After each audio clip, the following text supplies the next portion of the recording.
Welcome back to In Conversation with Lone Star Pace. Today, I'm joined by Ethan Elser, Executive Vice President at Pace Equity.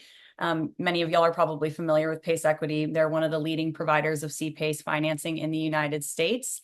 And last month, they announced that they had launched a new product specifically aimed at larger projects of $50 million or more. And that's what Ethan is here to discuss today. We're going to talk about how this is going to hopefully get more projects off the ground, especially given the challenging capital markets environment that we're in today. So, Ethan, thanks so much for joining us. Thanks for having me. Awesome. Well, like I said, many developers are in a situation right now where they sort of need a temporary capital solution to help get them through this tough rate environment. How does this product address that need? It's obviously a challenging time, and to your point, there's a lot of temporary needs in the marketplace. Lease ups are taking longer than expected, construction is taking longer than expected. Folks are waiting to refinance because they're expecting rates to go down and not looking to get locked in for a long duration. And that actually in itself is really, I think, the crux of our solution. I'd say one of the historic challenges with the adoption of CPACE has been that, sponsors are really looking for flexibility in terms of prepayment. There's been a little bit of a mismatch, I think, of that in the marketplace. This is even more accentuated today because we're in a declining rate environment, and that's the continued, expectation. What we've done is that by leveraging the direct balance sheet of our parent company's life insurance holdings, we've designed a product that has flexibility to prepay our assessment in a short duration without charging a premium spread for that. In other words, if you want to have us in your project for, 2, 3, 4 years, you're gonna have the flexibility to prepay, at or pretty close to par, depending, where you're at on that spectrum, instead of having to, face a large exit penalty. That way, again, gets you the ability to get through the temporary need you've got while not locking you in for a long duration. Amazing. Yeah, you said the word flexibility several times, and there's just such a premium on flexibility in this era of uncertainty. It's Exactly. been going like on and on and on. So Right. that's Right. super, super valuable. So you guys have said that large asset financing is part of a broader industry shift. Can you talk a little bit about the changes we've seen in the CPACE landscape at large that sort of prompted the launch of this product and the challenges that are specific to those larger assets that this addresses? Yeah, so you referenced that we think about large CPACE fundings as over $50 million in CPACE proceeds. So we've studied the market, of course, very closely for a long time. And in 2024, we'll see where 2025 ends up. I bet it'll be even larger. But that market increased 30%, year over year from 2023. And last year was over 35% of the whole CPACE market.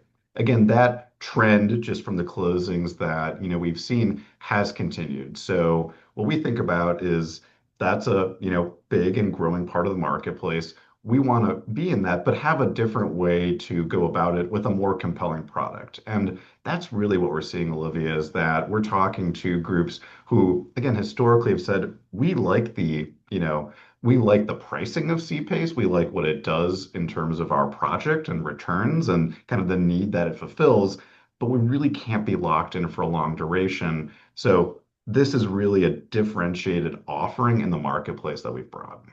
I love that. Yeah, it's great to see the larger projects. I mean, I think it's just indicative of sort of C-Pace going from more niche to mainstream. It's really Exactly. encouraging to see. So everyone talks about the wall of maturities that are coming, right? The trillions of dollars worth of commercial Right. real estate debt that's on the verge of maturing. And this product offers a solution to solving some of those challenges. But our biggest hurdle in the C-Pace world is senior lender consent. And there's still hesitation among senior lenders to agree to CPACE. So do you expect market perceptions of CPACE to evolve as more lenders recognize its ability to sort of stabilize and strengthen transactions, especially ones that are coming due? Absolutely, and we're seeing that, more and more. Whether we're bringing strength to a specific asset, again, to your point of solving an issue, whether it's allowing that lender to retain a client or pursuing larger size transactions by thinking of PACE more as a participating, lender for them, the ability to lower cost of capital, write those larger check sizes and to solve, again, short-term temporary issues. I'll give you a good example.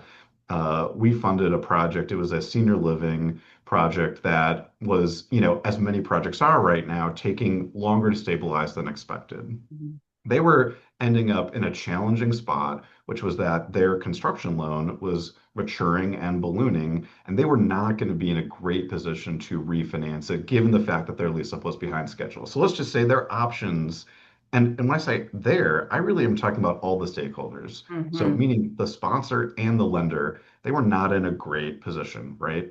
What we were able to do was to come into that, give the senior lender a pay down and replenish their operating reserves so that they could get back to operating the facility and executing their business plan.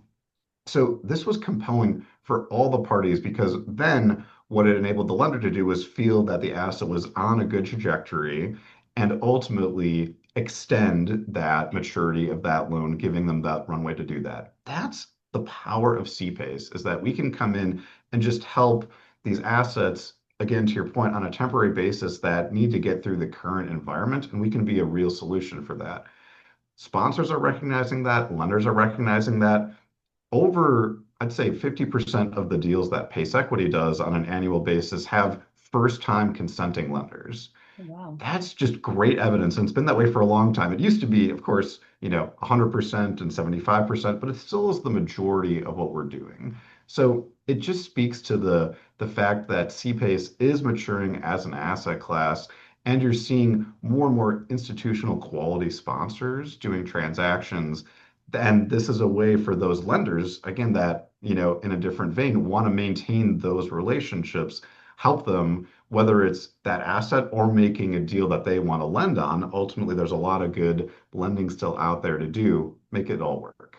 That's amazing. Yeah, we love hearing anecdotes like that when the lenders finally get it. They have the aha moment. They're Right, going to try to poke right, holes as they should in anything that's sort of new and unfamiliar, but when they finally get it, it's just, it's like we've been telling you. right, right. Well, and I think too that part of that is I'll speak to our firm, Pace Equity. I think we've really changed the mindset of how we think about, this, and that's been a great part of our, new parent company, Aquarian Holdings, is working with them to, really from a lender's mindset, how do you think about CPACE? Mhm. What do you think about, rights and remedies? And ultimately, it becomes an underwriting exercise, right? Either the project has the ability to, take on that additional, amount of financing, or it doesn't. If it doesn't, well, then it makes sense that lenders are going to be hesitant to consent. And I think that, as we were an earlier stage industry, that's a lot of what was happening. Just we were really trying to, of course, get our product out there, get the word out there, and maybe push some of these boundaries. Whereas now it just becomes this has to work for all parties. Pace equity has always been very big from that's a kind of an investment thesis perspective with the lenders that if this has the ability to make the payment and it's got to, then it should be a good project. Then it's just understanding the mechanism and how that's a little bit different. So I think we've evolved there quite a bit, and that's also what's having a positive effect, as it relates to senior lender consent. Amazing. Yeah, I love that. So let's end by talking about the Fed. So they recently cut rates by a quarter of a point, and Powell has indicated more cuts to come, which is, great news. How do you think those shifts in monetary policy might impact demand for a product that's meant to be a temporary solution? Could a favorable rate environment reduce the need for that type of bridge, or does it serve a longer term role in the market? You know, everyone expects to need all this flexibility, but they don't use it in a sense nearly as often as they expect to. So I think, again, from our perspective, this really speaks to why we have this solution. There's an expectation that rates are going to be coming down. So there is a desire for flexibility and not being locked into a long duration product as CPACE is traditionally structured, right? So we're addressing that by giving flexibility with that expectation. That being said, in a sense, to where we started, this topic has always come up in, no matter the environment that we've been in. I've been doing this for 10 years, and year one, people are asking, well, how do I pay you off? Because I'm going to go to the permanent market, and that's going to be a lower cost of capital.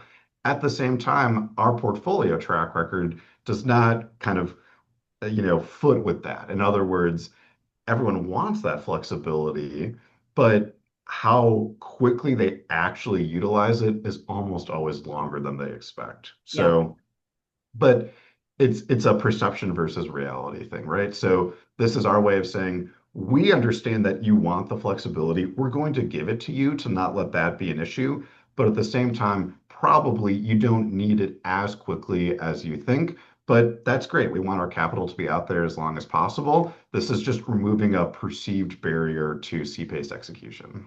Amazing. Awesome. Well, that's all we have time for today. Ethan, thank you so much for taking the time to inform us about this solution. I think it's going to really help the market.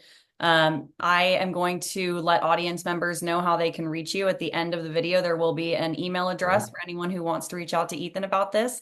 And if you guys have any questions about CPACE in Texas, you can always reach out to Lone Star Pace. Ethan, thank you so much for your time. Thank you, Olivia.